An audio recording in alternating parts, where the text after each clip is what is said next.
और हमला कर देते हैं।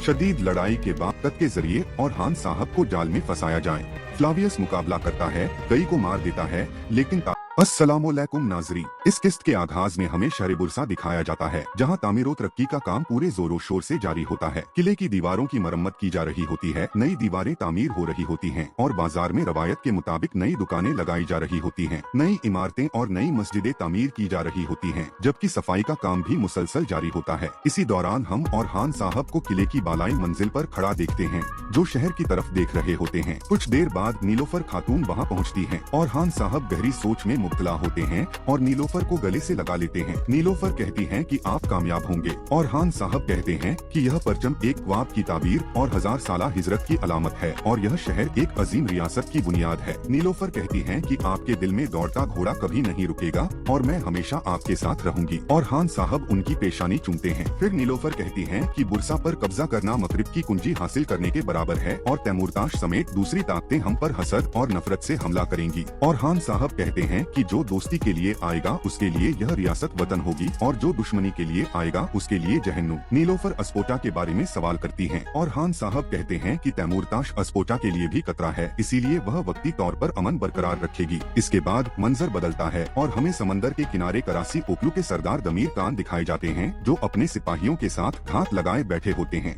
समंदरी डाकू लूटा हुआ माल जमा कर रहे होते हैं। दमीर कान के आदमी काई कबीला और बुरसा की फतह का जिक्र करते हैं। दमीर कान ऐलान करता है कि किसी को जिंदा न छोड़ा जाए। दमीर कान और उसके सिपाही डाकुओं पर हमला कर देते हैं और शदीद लड़ाई शुरू हो जाती है। इसी दौरान शहनशाह साहब और आवची साहब अपने सिपाहियों के साथ वहां पहुंचते हैं। शहनशाह साहब तीर चलाकर एक डाकू को मार देते हैं, जबकि दूसरा डाकू दमीर कान के हाथों मारा जाता है। शहनशाह साहब और दमीर कान एक दूसरे को पहचानते हैं। दोनों तरफ से हमला किया जाता है और तमाम समंदरी डाकू मारे जाते हैं। अब मंजर दोबारा बुरसा के किले की तरफ आता है, जहाँ और हान साहब अपने सरदारों से किताब करते हैं। वो कहते हैं कि बरसों का ख्वाब हकीकत बन गया है और बुरसा तुर्कों का वतन बन चुका है। सरदार सरहदों पर मौजूद कतरात और दुश्मन ताकतों का जिक्र करते हैं और हान साहब कहते हैं कि कुस्तुनतुनिया अगर हम न भी फतह कर सके तो हम में से कोई एक जरूर नबी की बशारत को सच साबित करेगा। समंदर के किनारे दमीर कान शहनशाह साहब को बताता है कि तैमूरताश सरहदों के लिए एक मजबूत वाली की तलाश में है और वो शहनशाह साहब को इस मनसब के लिए मौजू समझता है। वो अपनी हिमायत का ऐलान करता है और बुरसा में दोबारा मुलाकात का कहकर रवाना हो जाता है। दमीर कान दिल ही दिल में तैमूरताश के मंसूबे का जिक्र करता है और हान के खिलाफ साजिश की तरफ इशारा दिया जाता है। हम देखते हैं कि शहजादी अस्पोचा गुस्से में मेज पर कंजर मारकर सारोज से कहती है कि आज और हान साहब मर जाएंगे। सारोज उसे हौसला देता है और कहता है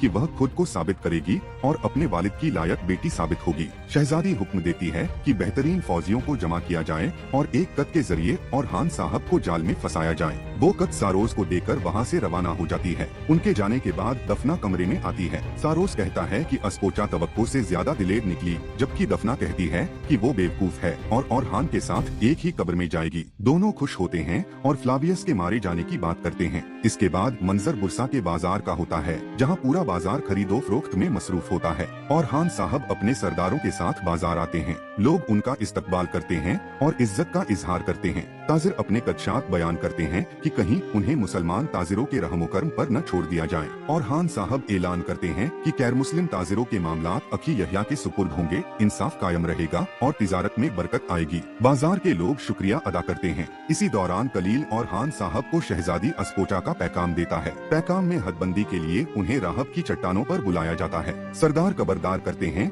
लेकिन और हान साहब रवाना होने का फैसला करते हैं। दूसरी तरफ फातिमा खातून जंगल में फ्लावियस से मिलने आती हैं।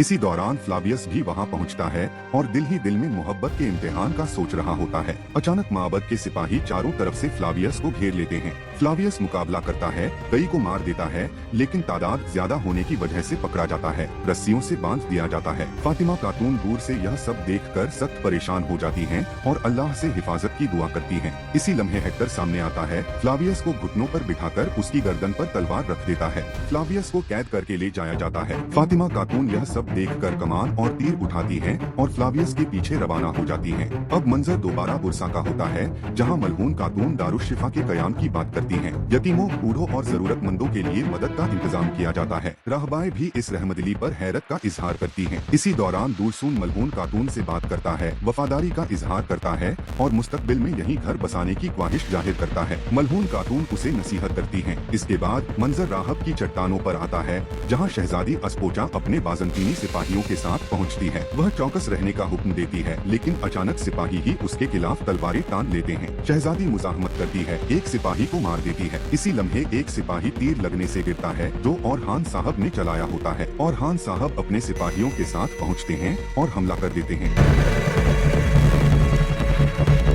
शदीद लड़ाई के बाद तमाम बाजंतीनी सिपाही मारे जाते हैं। और खान साहब शहजादी से पूछते हैं कि क्या वह ठीक है। शहजादी मान लेती है कि और खान हक पर थे, उसके साथ गद्दारी हुई है। हमारे चैनल को सब्सक्राइब करें और घंटी के निशान को दबाना ना भूलें, ताकि हर नई किस्त की अपडेट आपको मिलती रहे।